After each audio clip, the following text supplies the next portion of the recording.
Welcome back. Episode 40 of Meaningful Times with Friends. Merely Jason, the Nathan Nation, Spoolie D. I am Mean Dave, and we are here once again. Cool. It's been a good, terrible start to 2025. Let's start it off how we always do. Where my dog's at? Boom. Who is sorry this week? Anybody? Oh, Jason's sorry. Let's check it out. Jason, what do you got? I'd like to apologize to Kim Deal for telling these guys that her latest album was not very interesting. I was listening to it this morning and I've decided that it's actually gorgeous and wonderful, except for one song that I don't like. Because to be fair, when it came out, I was stuck on the new Zeno and Oaklander album, which is an entirely different vibe. So here's a question. Is Oaklander actually from Oakland? Because it would be pretty rad if they were from some other place. No, I'm not sure what the Oaklander is in reference to. By the way, this apology, you never talked about this at all on the show.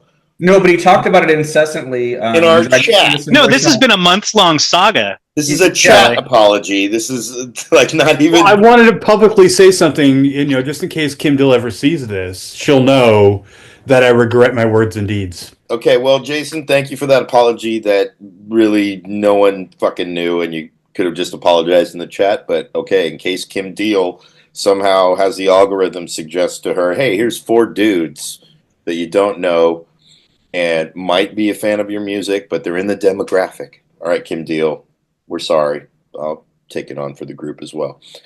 Any other apologies that are relevant? I don't like to use that word, but that's actually the correct use of the word, that are relevant to anything we've talked about recently. I do. Okay, never mind. There is. It'll be very brief. When we're talking about all the fighting, as you could tell through all of those examples, there was a through line, which was me being a complete antagonistic asshole. So for that, I'm deeply sorry. It was 2 episodes ago, for fuck's sake. Oh, was it? Okay, scratch it. I take it back. Fuck everyone. I'm glad I did it. And I'd do it again. You held yourself accountable pretty good for all that. Next topic. Everybody who's ever existed in some kind of place where you got to pay bills, you have jobs. We've all had some odd jobs in our past, some of which we've kind of touched upon here and there. I mean, we know that Nate worked in radio. I think we've kind of alluded to Jason's work many years extensively as an editor of adult film, erotica, primarily men on men. And we try to be very vague in Spoolie's case because, as you might be able to tell, he might be in witness protection. We don't know. I thought his camera was just having problems. Yeah, camera issues, but they're life camera issues as well. I've talked about my jobs here and there. So yeah, we just wanted to talk about old jobs we've had. Credit this one to Spoolie D. So Spoolie, take lead on this topic. Okay. I've been... Jesus Christ, clear your fucking throat, man. Get a lozenge or some shit. Fuck it down. Sorry, it's a very emotional topic for me. Ricola! Yeah, I've been working since I was 12. Me and Doug had a lawn mowing service when we were 12. We had one client. That didn't go very well. Then I worked at a Der Wiener Schnitzel. Every time I tell someone that I worked at a Der Wiener Schnitzel, they say, I love your chili fries. And then I say, let me tell you how those chili fries are made, and you'll never want them again. And so what they do, all the hamburgers that are like too nasty to serve, they're all shriveled up. They dump it in a metal pail. After a couple days of these hamburgers sitting in the metal pail, or 5-gallon buckets, where you pour this just like diarrhea sauce in there. And we had like an industrial strength drill. You would just sit there and just drill mix this old nasty hamburger stuff into this diarrhea sauce. That became the magical chili that everyone so loves. So I got fired from there for calling in sick too much. Then I worked with Nathan at Bob's Giant Burgers, got fired from there. Worked with Dave at Pretzel Time, worked with Dave at the corn dog stand. I worked at IHOP. I got fired from IHOP because the lady from the work permit department randomly came in there and saw me working there, even though she'd already revoked my work permit. I worked at the city of Fremont. So I worked with Jason's mom, of all people, but I didn't work with Jason. Dave worked with me too. So I hired Dave. I had this idea. So when Dave and I worked there, we ran the snack bars and the boat rentals at Lake Elizabeth. Concessions. Yeah, we were called concession coordinators, although I got upgraded to activity specialist 4. We had 3 snack bars and boat rentals and a swim lagoon. Basically, we're relying on teenage kids who live with their parents to staff this place. And so I had to run all these different facilities. So I brought Dave on to be the hammer. So we called him the hammer. Dave was going to lay down the law, which he did. I didn't really lay down any law. I just didn't want to put up with anybody's teenage bullshit. I mean, I wasn't like, punishing motherfuckers. You told that chick to stop humping her boyfriend and get back to work. That was a joke. She got mad at me. If there was an HR department, that would have probably got me fired today for saying that. Yeah, and then Dave also on duty. Did you make out with that lifeguard like on duty or off duty? I don't know if it was on. Wait a minute. Maybe. That's right. No, I was watching the community center. I had to watch like a party, and she came in there with me when I was on the clock. I don't think she was on the clock. That one bitch guard, what did they call them? They weren't guards. They were fucking... They're park rangers. Park rangers, yeah. She like knocked and just entered, and yeah, the lifeguard chick was with me. We weren't doing anything. She was just like, we were arm in arm or whatever, but she got real scared. Yeah, so I brought Dave in to drop the hammer, but he decided to lay some pipe. And then I touched her boobs at the community center. I touched them outside of the community, like away from there. But yeah, not on company time, no. So a couple of things I learned there. One, that these park rangers were either people who couldn't become police that wanted to be police, wanted to fuck the police, like literally, not in like the hip hop kind of way. And like, probably on company time too, no doubt. Don't project. That was wild, just being around that atmosphere. And they all fucking hated me because I never said good morning. I just walked in and just got down to business. So I learned one thing at that job is you have to be nice to people. Even if you're doing a great job, they're going to fucking hate you if you don't talk to them. So then I had to like start being social. The other one was that if someone's pissed off, like a customer's pissed off, if you just stand there and just fucking wait them out, they will get exhausted. If you try to argue with them about something, that'll like reinvigorate them. We worked on this dock. Basically, the rule was you can't let people rent boats after sundown. So when the thing was technically going sundown, you would have to shut their window. So I saw this middle-aged Karen just trucking her fat ass down the dock towards the window. And she was like, I could see her mouthing like, don't you fucking close that window. Don't you fucking close that window.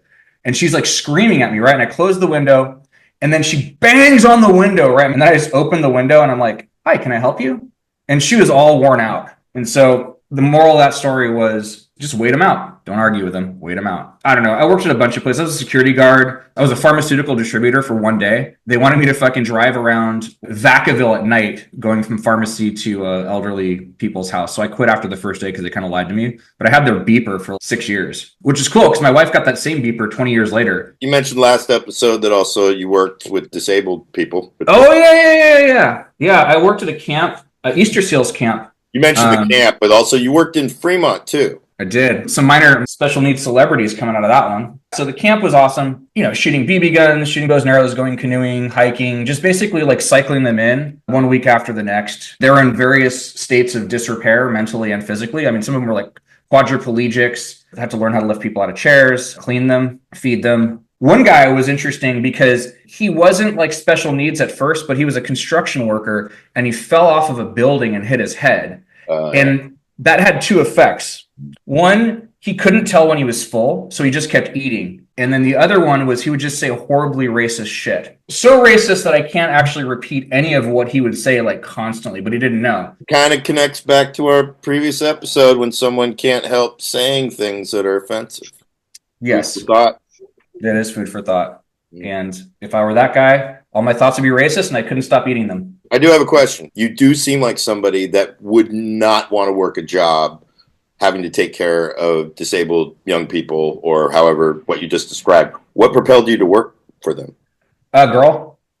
That explains everything. All right. That makes sense. Then I parlayed that life experience into the Fremont home for special needs people. And that's where I pulled a Dave on the clock with a woman. I had her over to the special needs house one time and we consummated that on the couch. How could you do that? I remember being there. The smell alone would not be enticing to romance. Next time you're around, I'll let you smell my dick and you'll understand. I'm good, but just saying, that was not a boner-inducing smell. How old were you when this happened? Probably 19, 18. Yeah, I mean, that's like a willing to fuck in any situation kind of age. Boners at the dumps. So, yeah. I was a security guard at the dump. Didn't get it on there. And then your timeline, you went from City of Fremont into the work you have now, which we'll keep anonymous. Because when you and I worked at the City of Fremont, we're only allowed to work 1,000 hours a year. Yeah. And a full-time job is like 2050. I think that's if you work like 40 hours a week, 52 weeks a year. So I had to supplement that with other jobs. So I worked with our friend Teeth. I worked for her mom. at Scientific Technologies Incorporated. That was also another interesting job because I worked the front desk and I worked the mailroom. It sounds like something somebody would make up. Scientific Technologies Incorporated. They made the fast track scanners. Okay. They also made like level switches for like oil tanks. Whatever liquid got below a certain point, it would automatically shut the pumps off until it like recharged. It just sounds like I work for the business office. It's like James Bond when he was faking being someone else. I think in A View to a Kill, he was a St. John Smythe and he worked for some like bullshit company. That was an interesting job. I got fired because I got mono. Most of these jobs ended in me getting fired. Oh, I worked with this chick who had like a legit sugar daddy too. She was like this younger girl. She had this dude who was like in his 60s and would buy her shit, like new tires for her Ford Escort and stuff like that. And she would just tell me like how she like didn't want to fuck him and she wasn't going to, but he kept buying her shit. It was interesting. I'd never known anyone with a sugar daddy before, but just to hang out with this young chick, he would buy her expensive stuff. That was cool. 1.5 of my former partners have become sugar babies at times. Yeah. Really? Yeah. I've seen 2, maybe 3 of the sugar daddies of one of my exes and met one of them, and it is awkward. Very awkward. There's also this big lady that worked there named Roshan, and she was like the tip of the spear of the I feel you movement. So she was just like, I always say, you feel me? You feel me? I feel you. You feel me? Like that was the first person I knew. I know what you're saying. Mm-hmm. You feel me? Actually, the other girl, the sugar baby girl, said she was at a club with her and Roshan's boyfriend showed up and he's like, bitch, get out of here. And she's like, what? I'm not leaving. And he's like, don't be here. He was a lot more attractive than her. And I think he was just using her to like live at her house and stuff. You know, he wanted to get his Dave Community Center action on at the club. And he was like, the only time I've heard this phrase uttered, bitch, go home or I'm going to punch you in your motherfucking throat. So that was good. You meet a lot of interesting people working these jobs. When I was a security guard, I heard a man pass a kidney stone. That was pretty amazing. I was just like sitting there observing and reporting, and then I hear a scream in the night. The guy came back and told me he just passed a kidney stone. That was pretty awesome. But working with Dave at the corn dog stand was like working with a virtuoso musician. He'd been working at that thing so long, like he was just like a fucking machine making corn dogs. It was almost like watching Baryshnikov. Did telemarketing in California. I did telemarketing in Iowa for Farmers Insurance. I think I covered everything. Word. All right, let's move over to the most bored member of our episode, no doubt, just staring at him. Merely Jason, jobs of note. Well, I was a day camp counselor for the city of Fremont for a while. That was fun. Working with 5 to 7-year-olds, you know, that kind of age group. Ooh, are any alarms that need to be sounded? I did not have sex with any of the children, no, if that's what you mean. Not what I was implying at all, but hold on, Jason. Jason. That base. One did put her mouth on you. She did. She Please clarify this. I don't remember her name, but it's probably best to keep names out of it. We were on our way from point A to point B, like from the first meeting, because everybody would gather up in like the common room at first, and we'd sing silly songs and do dances and stuff as kind of a warm-up, like a good morning warm-up, and we'd go from there to some activity. And so we were on our way from doing silly songs and dances to whatever the activity was, and she grabbed my leg as we were walking and then dropped to the ground and started biting my leg and saying, "Your leg is chicken! Your leg is chicken!" And I was like, "My leg is not chicken, whatever your name is." "No, your leg, it's chicken. I promise you, my leg is not chicken. Please stop by. It's chicken." So stuff like that would happen on a daily basis, which is a good time. You're not laughing at this, Nathan.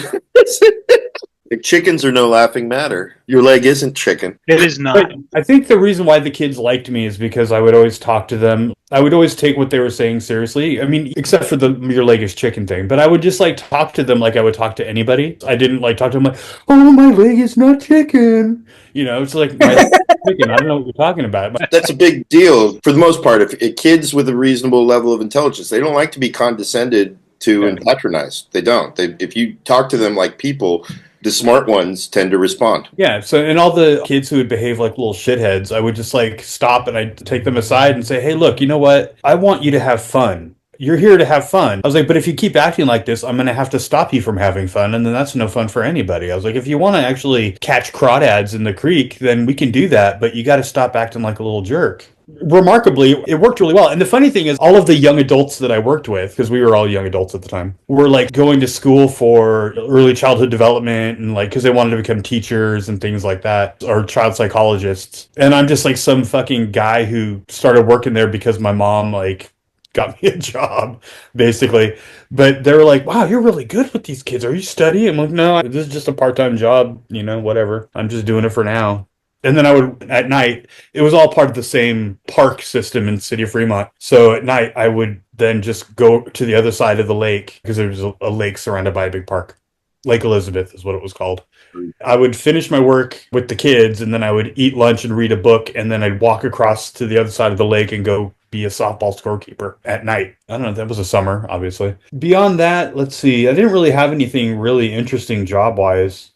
It was mostly just kind of like random crap, like round table pizza and shit like that.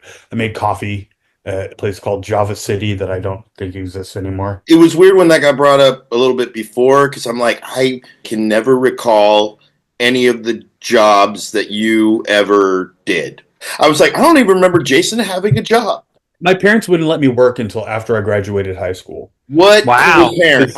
Because they said, we don't want you to have a job until you graduate because once you start working, you're not going to stop until you retire. That is one of the most considerate things I've ever heard of a parent doing in general. Hats off to the Wrinkles for that. I think the most considerate thing a parent's ever done is when Jason's dad gave him a carton of cigarettes. Still, it's like, here's a carton of cigarettes and you don't have to work until you graduate.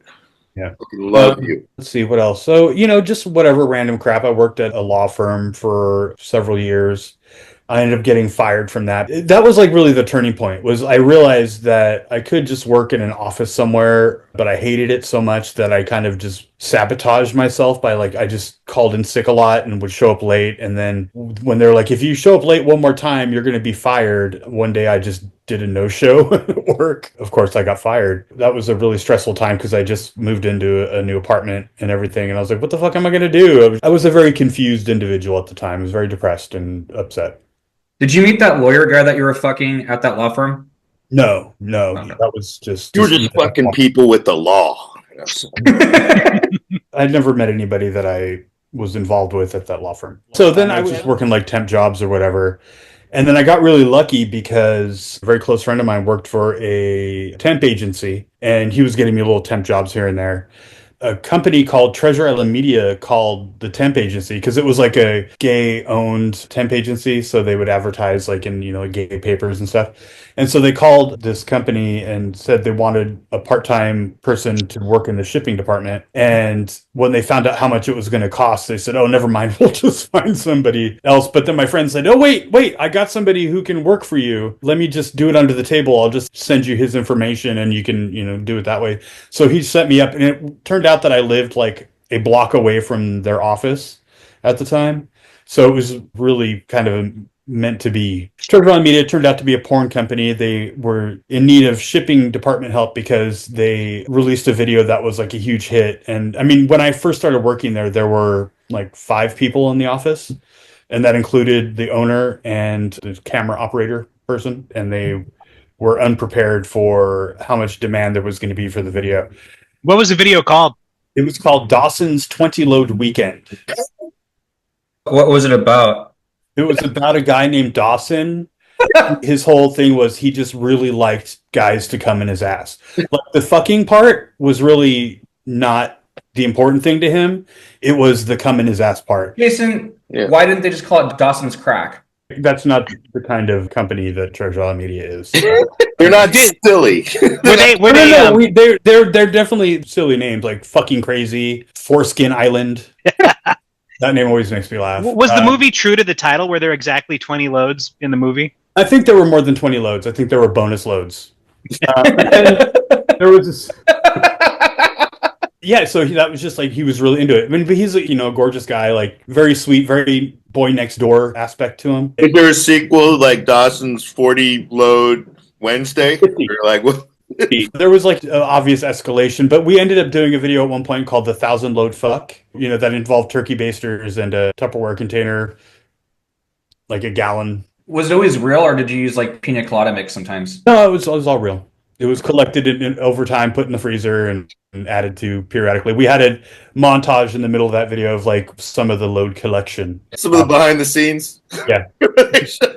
I don't know why you're laughing. It's not funny. It's It's fucking hilarious, man. Like, just picture a guy just sort of like, well, we collected the loads, and No, this shit's real. yeah, So yeah, it was really over the top and crazy, but the people that we worked with, like the models that we worked with, these are all guys who were like seriously into loads. Yes, come Yeah. and got do- it. No, and if you watch enough behind the scenes content as I do for movies, it's funny to see the setup of where they're sitting there talking to somebody off camera, not looking into a camera, and sitting there. So yeah, we were collecting the loads. We were thinking like, well, do we want to use some fake loads? And we're like, no, we want all. That to me is hilarious. So Hey, Jason, did you guys do any musicals?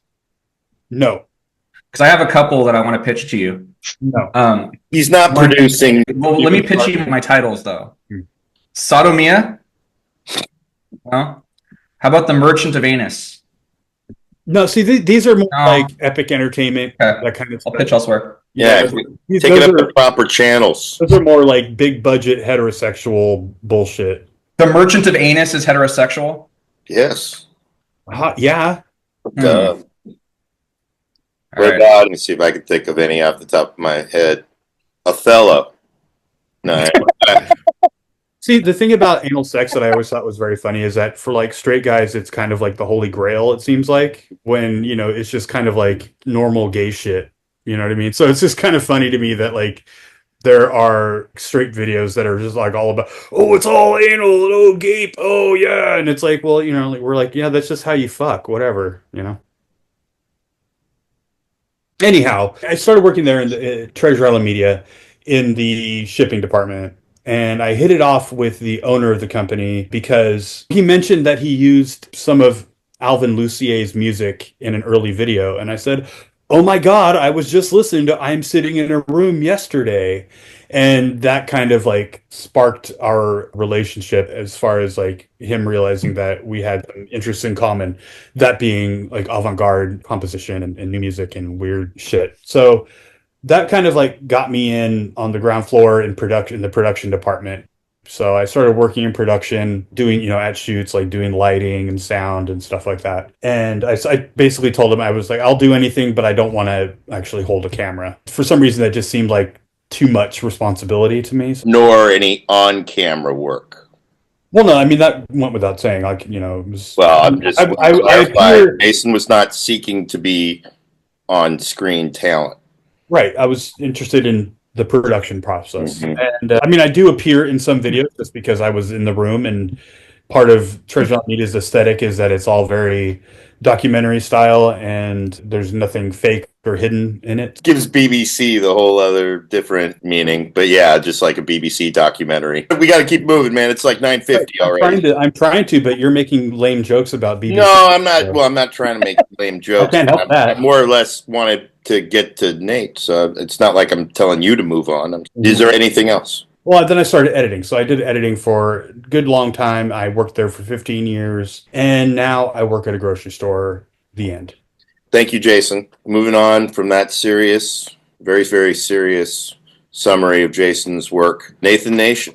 This year is the 30th year that I've been in the radio or broadcasting world. Since I was a young person. It's been a very long time since I've had jobs that were outside of that realm. So what makes me feel old is that my first job ever is something that doesn't even exist anymore. I was a paper boy when I was 12 years old. I mean, people that deliver newspapers now drive around in cars and stuff. I think the first newspaper I delivered was the Argus, and that was like overwhelming because everyone got that newspaper and it was too much work. So then I switched to the San Jose Mercury News, and hardly anybody got that one, so it was easier. But the Sunday papers back then were like logs. It took me like half the day to get all these friggin' papers out. My dad was hardcore about it. He was like, you're going to do a paper route. I'm not helping you. It's your job. Just so you know, I'm not going to drive you around on rainy days or when it's cold.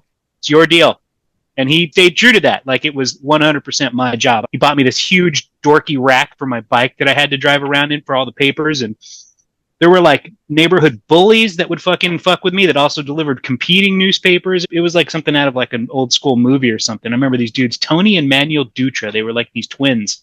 would fucking harass me every single day on my paper route. My second job was at an antique auction, probably when I was like 16 or 17. I worked there with Joey Matos. He had that job first, and so I worked with him. It was just lifting giant pieces of furniture at this antique auction. Boring as fuck. And then after that, I followed Joey over to Bob's Giant Burgers, where Spoolie also worked. I think I did that for about 3 years. That must have been from the time I was 16 to 19 years old.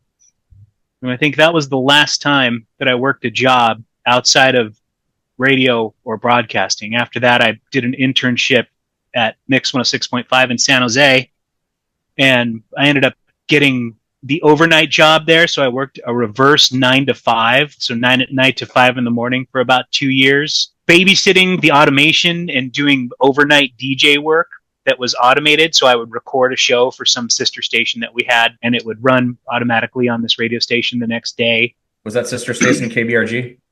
But that was a Spanish radio station, right? Yeah. No, it was definitely not KBRG. Superestrella. La Superestrella, KBRG. Yeah. No. 104.9 Oakland, San Francisco, San Jose. I wish, man. I love those friggin' Spanish DJs. Those dudes sound slick. But the most interesting part was after about 2 years, I got a job with the morning show at 106.5. We got bought by CBS, who came in and fired everybody. They changed the format. And they brought in these guys called Kelly and Klein, who had done a morning show on KWSS back in the 80s. Then I think they went back east in New York and did their show for a while, and they were hired to come to our radio station when they rebranded it. And so I was relabeled for a couple of years as Nate the Goat Boy on this morning show that I worked on. And during that time, it was really awesome, but also miserable at the same time. I loved it and I hated it because they had me do all this wacky shit. I was like if you remember 90s wacky morning zoo fucking radio, it was like, you always have to have your street stunt guy sidekick dude. And that was me. I would, broadcast live from a hot air balloon or go to like some convention where it's like all scuba gear and I broadcast underwater with this crazy rebreather thing. Or they would send me randomly to people's houses at 6 a.m. to knock on doors and go, hey, it's the Kelly and Klein breakfast break-in. Can I make you breakfast? And people would be like, get the fuck out of here. Or even worse, they'd go, yeah, come in. And I'd fucking be sitting there on the air with like this rig all, okay, I'm making pancakes now. And the whole bit was to get the people to talk about how awful the shit I was making was. That was like the whole fucking bit. I mean, they on tax day would dress me up in an Uncle Sam outfit and have me outside the post office and have people throw pies in my face. I mean, I did all this crazy shit. Like the radio. Yeah, for the radio. Like, what the fuck is the point of having somebody get pied in the face for the fucking radio? Because it's a funny bit, and your listeners can show up and participate, and to humiliate me, mostly, I think was the whole point of it all. So there was a lot of that was really fun, and a lot of it that I found soul-crushing and awful. And so while after 2 years of that shit, I was with that radio station for a total of 5 years, and I got the fuck out when the first wave of .coms rolled through in 2000. Every cockamamie person with an idea started a website. And so I worked for a company that was called Audio Basket. Talk about a clunker of a name. But I worked for them as an audio editor. We took long form broadcasts and I just, would transcribe them and edit them down into small bits that you could listen to on whatever device was being used in 2000. I have no idea. And then starting in 2001 up until now, I've been working in my very specific niche of radio, which is the traffic reporting business. So my company has changed hands like 3 times over the course of 24 years. I work now for the biggest radio company that's in the country. I'm not a reporter. I haven't been on the air in like 10 years. I've worked in a management administrative position now, but like it's a business that's in contraction. If I make it through this year or next year, I'd be surprised, honestly. And I'm looking forward to probably moving into a different line of work, be 50 in a couple weeks. I don't know what I'm going to do with myself going forward. However long this business, it's not a long-term plan. I can't, radio's not going to stick around anymore. So, whatever I do next, I'll update you when that happens. How big of an influence on you personally and professionally was Kirkpatrick? Kirkpatrick? The Fry's commercial guy? Yeah. He was a nice dude. He had such a distinctive voice. And back in those days when I did my internship, I used to, with reel-to-reel tape, record all of those commercials onto like multiple copies of reel to reel, and we would courier them out to different radio stations. And it was like me with headphones on, like physically splicing tape, and your best buys are always at Fry's, guaranteed, over and over and over. How do you remember that fucking name? I remember everything, Nathan. Not everything. You just remember, there's certain tidbits. There's a name I have not heard in a long time. Yeah. I just love that anybody who knows this show, anybody who regularly watches this, knows how much of a reluctant cat you are. And so just picturing you being forced to do all of those bits back in the day is just hilarious imagery. It would be, if fans of the show, if we were to do on the street bits with you being the lead and Jason being your sidekick and having to go and do shit reluctantly everywhere you go. Well, I think that's what's changed in me over the years. Like I said, I'm in radio, but I'm not actually on the air anymore. I think that part of me that wanted that attention was very much happy to have it when I was 22 years old. Yeah. But as the time went on, that had diminishing returns. Like the juice I got out of being able to tell people I'm on the radio just got old. You know what I mean? So I'm happy that I've been able to stay in that industry, just in a different capacity. My jobs, to try to summarize it all, I kind of remember them all. The opposite of Jason, my dad dropped me off at the Alameda County Fairgrounds when I was 13 to work illegally without a work permit. He was expecting me to get a whole day full of no's from all of the people that I was asking to see if they needed help. And the second person I asked was Jim King of King's Concessions. To look back on it, kind of a creepy old guy, but he ended up being sort of a surrogate uncle figure of my life because I ended up working at his corn dog stand at the Alameda County Fair primarily. Why did he not drop you off at the Home Depot like the rest of you people? You want to talk about lame jokes, Jason? So the corn dog stand, for those first 2 weeks that I worked there, were not fun. I was working overtime. I was being paid under the table. I got chucked by a giant man after he flipped my hat into the fryer and then started teasing me about it, saying, boy, they don't make hats like they used to. And I said, but they still keep up on assholes now, don't they? And he was a huge man who then grabbed my 13-year-old skinny-ass arm. And I said, get your fat fucking hand off me. And he chucked me across the stand in full view of a line of people. And I was more concerned that I was going to get fired and my dad would be mad at me. And what do you mean chucked you? Just flung you? He threw me across the stand. Did you run in it? Did you I just sat outside. He said, you should sit out there and wait until Jim comes back and we'll talk about this. And Jim knew how fucked he could be. I didn't. If I knew what people knew today, the fact that he even touched me, let alone violence and any of that, there's just a lot of shit that I was unaware of as a child. Because here I am, this is just fear of a parent who thinks that they're doing tough love, and it really, it's kind of like, hey, you wonder why I am the way I am. It's interesting though, because it's kind of a version of what Adrian did to Nathan, but somehow that resulted in resiliency and responsibility. And when your dad did it, it basically manifests itself in assault. Believe me, I was put in the crossroads of a lot of really stupid shit that were the result of some parental decisions on my dad's part. I mean, maybe my mom too. I don't know. I don't want to drag her into this because she watches the show. Actually, no, my mom did do so. I burned my arm. Some oil splashed onto my arm too while I was there. And I, again, just trying to be the good, diligent worker. I'm like, I got to keep doing it. My mom sees my arm. She's like, what's wrong with your arm? And I'm like, I got some oil on it. It burned. She was like, that needs to be tended to. And she dragged me to the first aid office that then had to make a report that then had to do all this shit. It kind of caused some waves because I'm working illegally. They managed to squash it all, but I was. So did they pay you in cash? Was it all under the table? Yeah, it was all under the table, and I even won a horse bet that I put on a betting pool, and I made some extra money there. And then also I got pissed off because of that dude chucking me. It was all out of a cash box, and I learned how to steal because somebody tipped. Well, if they left extra money, that would be considered a tip. So we made tips. Well, somebody paid with a 20 and didn't take their change, and I asked what to do about it, and they said just put it to the side. They'll come back for it. They never came back for it. And then they said, just put it in the box. And I'm like, put it in the box? Fuck that. And I put it in my pocket. And then I was like, I think they just kind of generalized the count of the numbers. Because I'm I'm just doing the math in my head. I'm like, they're not counting all this shit. They're just kind of getting a generalized thing. I want to step in here, Steve. I want to make sure people, if they've never worked a cash register before, what Dave is talking about isn't some sort of devious shit that Dave cooked up himself. Literally everyone I know who's worked at cash register ran this scam in some way or Yeah, another. cash box. Yeah, no, it's just a cash box. Absolutely. I'm 13 years old. This is my first job, and within 2 weeks, I'm learning. I'm just doing basic, like, okay, I can pull this off. Those first 2 weeks really sucked. It almost felt like hazing. But then every summer after that, I had a really good time working there. So I worked there, and then once I was legally allowed to work, I worked at Little Caesars for a very domineering owner who was kind of known for dying of AIDS. He was a guy that everybody hated who was kind of a militant gay dude, I guess, from what I understand. It never really came up, really, but he was just known as being a prick.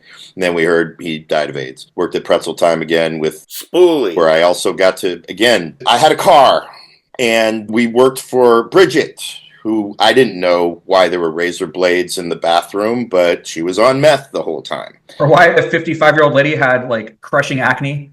Yeah, that, and she had a scummy boyfriend who smelled, who like looked like a biker without a bike. But he bought us liquor. I don't remember so much. I'm sure he did, but that sounds like the kind of dude that would buy you some He booze. would buy us 40s. What she would do was have me on the clock because she was living out of the motels or the Easy 8 or whatever. She was trying to find a place to live. So on the clock, she would have me drive her boyfriend to go meet with places that they were trying to move into. And they would give me weed. You know, they were giving me weed to do that. You know, it's like every time I worked for some place, whoever the shady characters were like, Dave, I got this other fucking scheme. Are you in? So I worked there. I worked at Stuffed Pizza, which was a place that was right by Carts and Golf, taking my massive pizza experience from Little Caesars and expanding into a mom and pop shop with a couple that wound up divorcing and some other, I don't know, things went south pretty bad, I heard, for them after I left there.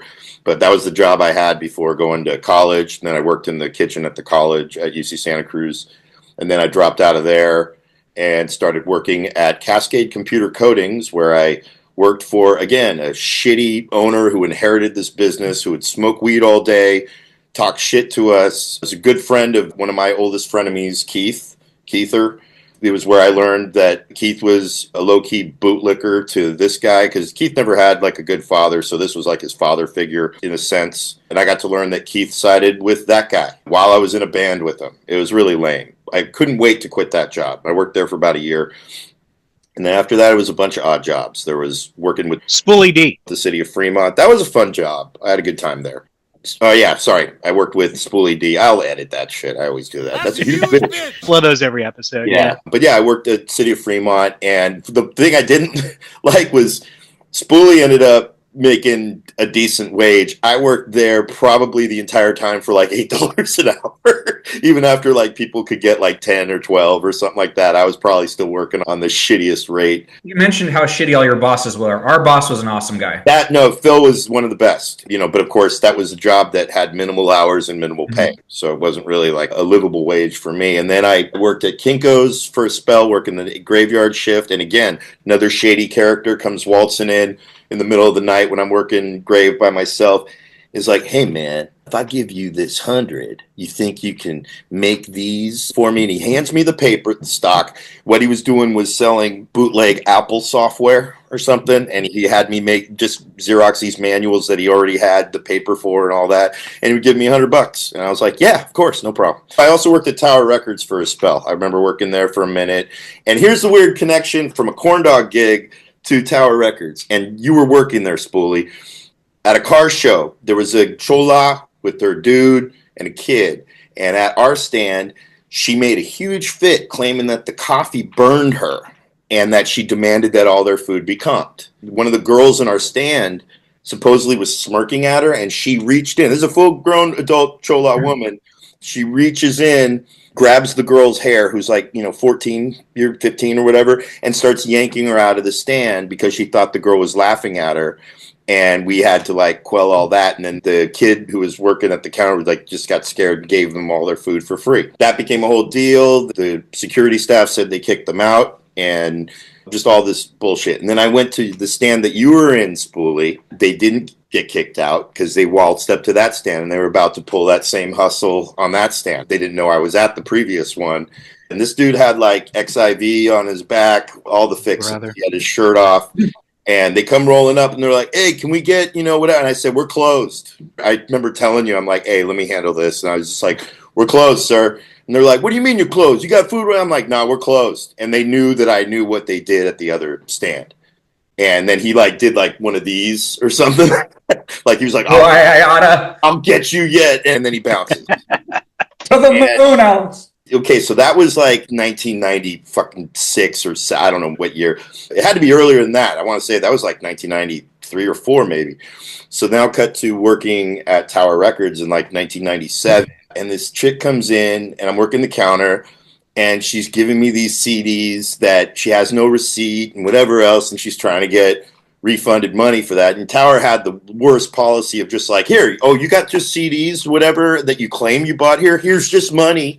Like they just had the worst return policy. She's getting real antsy and real like, I don't want to help her. And there's something about her I just don't like. And that's when I looked at her. I'm like, oh my God, you're the bitch who claimed she got burned by the coffee. I forgot to mention this. While they were throwing that fit, I went outside and the coffee I saw wasn't even plugged in. This is like middle of the day. And I poured the coffee on my hand and it was lukewarm. She didn't get burned. It was just a hustle. And now she's trying to pull a hustle on me at Tower. And I said, I'm sorry, I can't refund these. And she was like, what? What do you mean? Me? I was like, I'm sorry, I just can't do it. And I just flat out shut her down. I just sounded like a dumb employee. So she would get the fuck out of there. I just was like, holy shit, that's the Chola Chica that her and her dude were all trying to run their corn dog hustle from years ago. And then not long after that, I got into video game testing. And that was the main job that propelled me in my musicianship. The only time it was fun was the first couple years I worked at it, because it's like the movie Grandma's Boy. You're working with a lot of man children that were fanboys of a lot of shit. Everybody would be like, man, that job had to be so cool. I'm like, it's a job. And I liked video games. Wouldn't say I loved them. And that killed what love I had of a few of them, because I got to see how they're made. And once you see how video games are made and you're part of that process, it's just like learning how magic tricks are done. Some of the joy gets taken out of it. It's just not the same. And I lost interest in gaming, but I had a good time breaking video games. I always had a good time because it pissed off producers. You're like the lowest on the totem pole, and if you find crash bugs when they're trying to release a game, nothing's funnier than watching a guy who's getting paid six figures lose their shit over a $10 an hour guy who figured out that, oh, if you just do this, your game freezes. And they're like, damn it, I can't go to fucking Malibu this weekend or something. Like, it's just fun to do. So it was a fun video game of life where you're getting to, like, fuck with the dumbest version of the Matrix just to piss off the agents. So did that same thing happen to you, Jason, when you worked in your old job? Did it destroy your love for loads?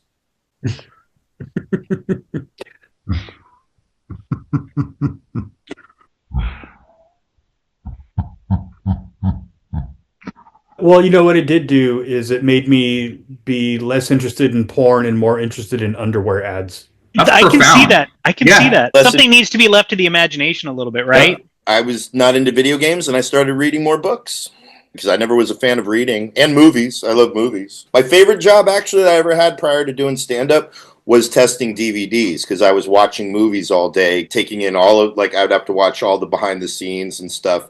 And I insist that that was a better movie education than going to any film school. Filmmaking's such a big thing, but it's like watching all those DVDs for like 2.5 years was just a dream job. And obviously the technology changed, and then once it started becoming multimedia, the guy there had a resentment against me, so they never hired me back for some reason. I worked contract work for that. I didn't actually ever get fired from a job until I was really heavy into my cocaine addiction, and I was just taking too many days off when I worked at my last contracts in video game testing at Zynga and at Big Point. And Big Point was my last testing job ever. And I pulled what Jason pulled at one of his jobs. I was in an all-night bender. I was starting to do stand-up already. I was partying with a bunch of comedians. And I was like, had a case of the Office Space where I'm like, I don't even think they know when I'm there, because the job I was doing, they weren't giving me much direction, and my project I was on wasn't active. So I just was on Facebook all day. And then one day I was just like, you know what? I'm just not going to go in and see if they notice. And that was the day they were going to let me go. And they also had in my contract, I needed to get 2 weeks notice if they were letting me go. So they were paying me an additional 2 weeks and now an additional 1 day, because that was the day they were going to let me go. I got a message from this HR lady that was like, hey, David, we noticed you weren't here.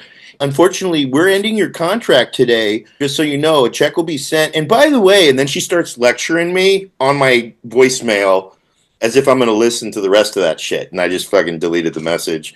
And then another connective piece. After I got in recovery, I started working at Small Foods, working in food service, which I loved doing because I started in food service. And I actually do enjoy working in food service. If I could have a food service job while doing my stand-up, I would do it for fun, like getting paid. You know, if I had a job that would let me just like, hey, yeah, you can work when you can, I would still be doing it. You know, I've even considered like applying at Domino's Pizza right by my place because I ordered from there all the time. And so the HR lady, this lady comes into Small Foods one day, and I'm looking at her. She's getting a sandwich or a salad or some shit, and I'm looking at her. I'm like, oh my god, that's the bitch that had to end my contract, and she lectured me on my voicemail. Oh, that's funny. And I never bothered telling her. I was just like, hey man, I'm happier making $5 less an hour or whatever the fuck doing these sandwiches. I saw a couple people actually I used to work with, and they're all like looking at me like kind of like feeling sorry for me. I'm like, don't go back to pressing buttons, bitches. Like, I don't give a fuck, man. Go ahead and play with your screens. And then when I got into comedy, I'm like, I'll never have to do that again. And now comedy involves everything technology. I mean, look what we're doing. I'm on my computer right now, but I'm like, everything involves needing social media, needing all this other shit. And then the pandemic happened where I'm on my fucking computer to do comedy. It was fucking ridiculous. But yeah, I'm lucky I had the jobs I have, and I'm lucky I have the job right now and continue to, hopefully. And if I got to work again in my old age, I'll do it. And I don't know. It's good to get out of the house. I look at jobs now as kind of like, you know, when I used to go to school, I never really hated going to school just because it was a good excuse to get out of the house and look at girls. All right, well, moving on. We've got our song, and our song is, oh, wait a minute, not what I was trying to do. Our song today is my pick, and this was just from hanging out with Jason. We went to a place near Jason's residence, and there was a song that I heard that I'm like, I know this song. I like this song. This is Pete Yorn's song, Strange Condition. It's a hit, but it wasn't. It was like one of those hits that never quite broke like out to fully mainstream popularity, but it sounds like it should have. And the only reason I know this song is from a silly Farrelly Brothers movie, Me, Myself, and Irene. And there's a sequence when they're being chased and they're on a train or something. This song kicks in. And I was like, I like this song. What is this song? And looked it up, and it's this guy, Pete Yorn. He looks like a lost Goo Goo doll. Just like, you know what? I can't find the Goo Goo dolls again. I think I'll start my own thing. The song is corny. It's everything that I should hate in principle, but it's just kind of an interesting, sweet, melancholy, poppy hit song. And then I watched the video, which I've seen before, but the video is just kind of unremarkable. It's funny when it starts because you hear the music, but it sounds like, what the fuck's going on? Oh, he's finishing a song, and now he's going to start the video song. And he's surrounded by an audience of mostly women because clearly this dude's writing songs, aiming songs at chicks, and I'm sure he got them and still gets them. Funny thing, I'm watching the movie Killers of the Flower Moon not too long ago, and I'm looking and I'm like, why does that guy always look familiar? It's Pete Yorn. He's in the movie. He's the Demolitions guy. He's barely in the movie, but he has a few shots. I don't even think he has a line. You really just have one scene rolling up on him where he's got his hair all slicked back, and his face is pretty distinct, and he's now like, what, in his 40s or 50s. The thing about it, as a hit goes, it doesn't do its job because I'm like, a lot of people, if you hear a song, you might hear more. I'm good with this one. I'm like, oh, I just like this song. I've never checked out another song by Pete Yorn. So, all right, so let's go around. Let's start with Nathan Nation. What do you got? I've never heard of Pete Yorn before you suggested this. And honestly, I thought you were suggesting music by a different musician named John Zorn. Entirely different, but I was mixing their names up. And so I went and listened to some of his tracks. Actually pretty good. I want to check more of his stuff out. This, you know, as much as I want to bag on it, I have lots of bullshit, sappy, dumb, guilty pleasures in music that I like that probably are just as bad as this, especially from my years in working in pop music radio. This reminds me of all that music that was at Mix 106.5 in my years when I was there. I left in 2000, so if this did get airplay, I probably missed that. I haven't seen Me, Myself, and Irene, if that's the movie that this was in. I haven't seen that movie since it came out. This to me seems like rom-com montage music. Like if you're watching a movie with Adam Sandler or Ben Stiller, this is like the misunderstanding has happened. Like he was buying flowers and she's mad because she thought it was for someone else. And so she breaks up with him, and there's a montage where he's forlorn, he's waking up sad, and he's walking down the street sad.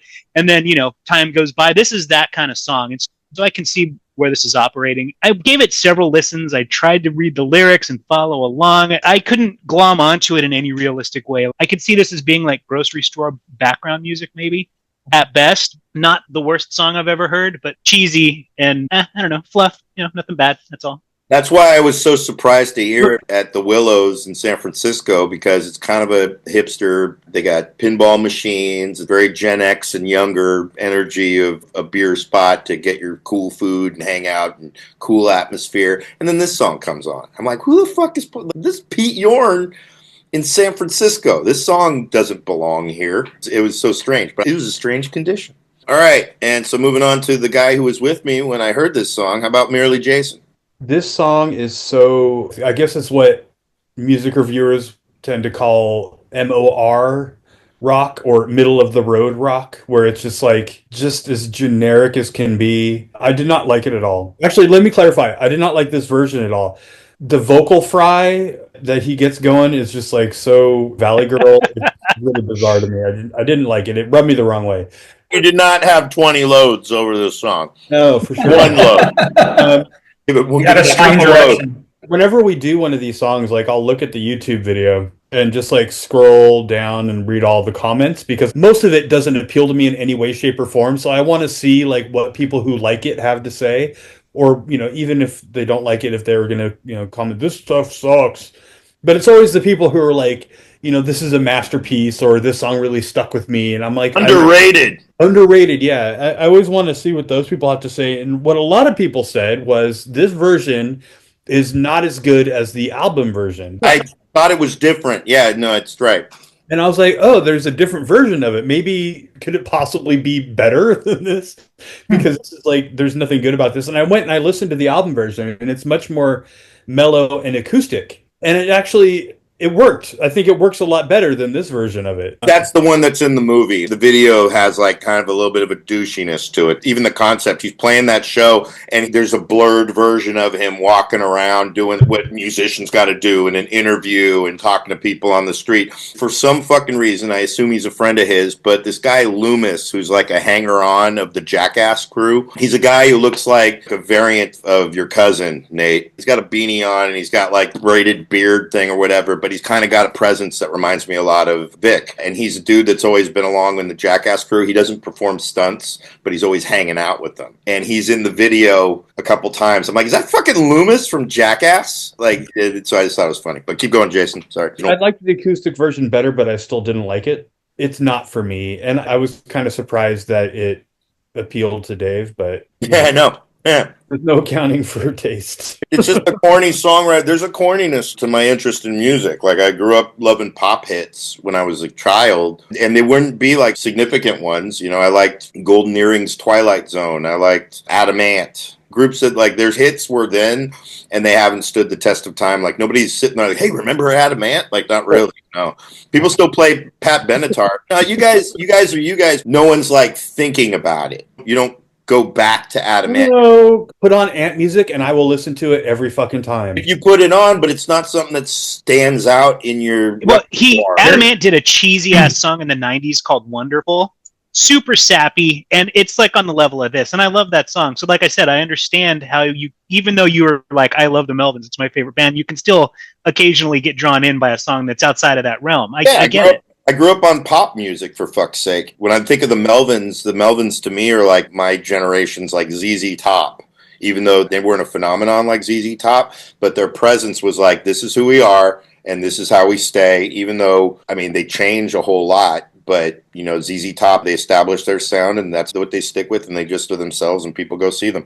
Pete Yorn, what he reminds me of? He looks like a dude that would be hanging out with all of the roommates that your cousin Vic grew up with in Clear Lake, that all moved to Newark in that house, the Garretts, the Jareds. He looked like a dude that rented a room that was related to all those guys. He could look like a Clear Lake guy, but he didn't do meth like the rest of them. I mean, that was on and off and all that. I mean, they all were like tall, they all were handsome, and they all were just like kind of had a weird bent to them, and he kind of looks like that. That's why he was able to play the demolitions expert in Killers of the Flower Moon. It's like, oh, are you from Clear Lake, California? All right, yeah, well, then let's get you in here. He looks like a metrosexual Tommy Lee. Yeah, very true. Right. He's easy listening Eddie Vedder. There you go.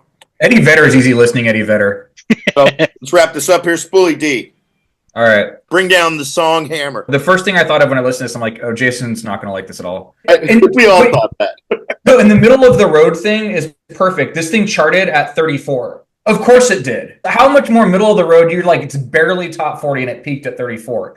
And it's because the hook is just garbage. It's like catchy enough to be on the radio, and it had all the elements, the chord progressions and the arpeggio sounds kind of like early 80s, early 90s REM.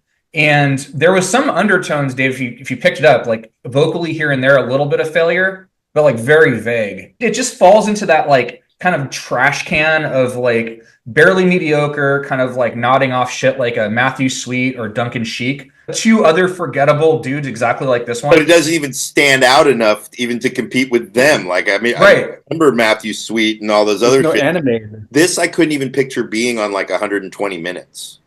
You know, like, no, it wouldn't be because it was like 34. Like it's exactly where it should be. The quality of that hook, the quality of the music itself is exactly like filler shit. It's I don't want to play the whatever the number 1 through like 30 hit over and over and over again back in the day when they wouldn't play the songs over and over again. So there had to be filler music for like modern rock stations. And it's funny, this thing charted at 34 and 36 respectively on like the adult plus the modern rock. So even just on the modern rock, it couldn't crack any higher. I'm surprised you remembered this song. I mean, I kind of didn't. It was just that it happened to be playing where we were leaving Willows. And I was like, oh, that's right. I like this song. And I was kind of embarrassed to like it. I even told Jason that. I'm like, yeah, I kind of, this is not a song I'm proud to like, but I do like this song. I wanted you guys to see if you guys would dunk on it or not. So yeah, it's not even worth dunking on. It's like it had like the basics there. It just needed a stronger hook and better song construction. Well, I actually think the hook is the strongest part about it. Exactly, and it's not very strong. Well, it's strong enough I like it. I mean, that's the part I like. Actually, what I like is the lead into the build-up in the beginning. Yep.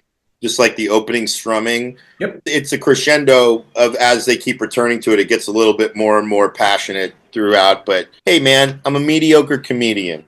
I need mediocre. You're not a mediocre comedian. You're a good comedian. And I'm a fucking comedy snob. Yeah. And I'm a music snob. And this song's fucking mediocre. Yeah. And the thing is that exactly what you're talking about, it crescendos into a plateau. It doesn't crescendo into a hard hook, which is why it's kind of a crappy song. It's just a ramp onto a sidewalk. Right, exactly. Like that's the we need those. We need those songs to get onto the sidewalk. All right. We really don't. Those emotional accommodations, right, Nina?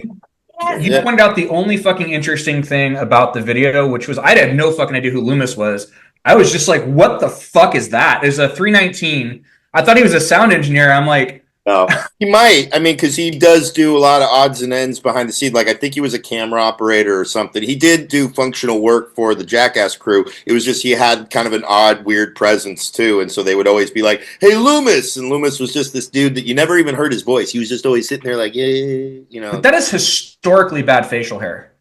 That's, that was the 2000s. And he's always. No. I was in the 2000s. I lived there, too. We were all in the 2000s. I never saw that shit. I've seen it. Again, he hung out with the Jackass crew. He hung out with the guys that punch each other in the balls and the poop, all the fecal. Yeah, but that beard's like, I eat spider pussy. Yeah. Well, on that note, we should wrap it up. No 20 loads of spider pussy? Is that... Anyway, he looks like he was made from 20 loads of spider pussy. Yep. I'll put it that way. So, all right. Well, that's our episode. I want to thank everybody for being here. Meaningful Times with Friends, episode 40. Another one in the chamber. I want to thank everybody. Thank you, Spoolie D. Thank you, Nathan Nation. Thank you, Merrily Jason. Hope we had a good time just going down memory lane of old jobs. It's a lot that we've done. A lot of experience here that's led to this strange condition called life. We'll see you. Peace. Bye.